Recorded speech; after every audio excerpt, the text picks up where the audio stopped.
God. Inflation is at 7.0. That is insane. So in history, we're at an AVE of 4.7. The next closest that there was 2008 with a 3.8 AVE. Holy crap. So, yeah, I mean, it's continuing. When can this stop? Don't know. Look at this shit. What doing? They're going to have to ease at some point this quarter, I think. Sometime by the end of March, middle of March, somewhere around there. I think they're going to flip the lever. But, yeah, inflation numbers are out.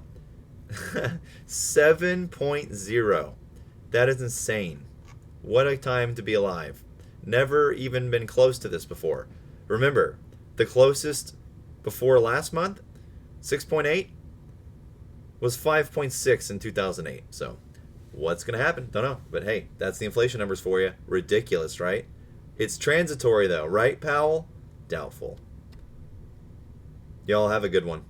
This is insane.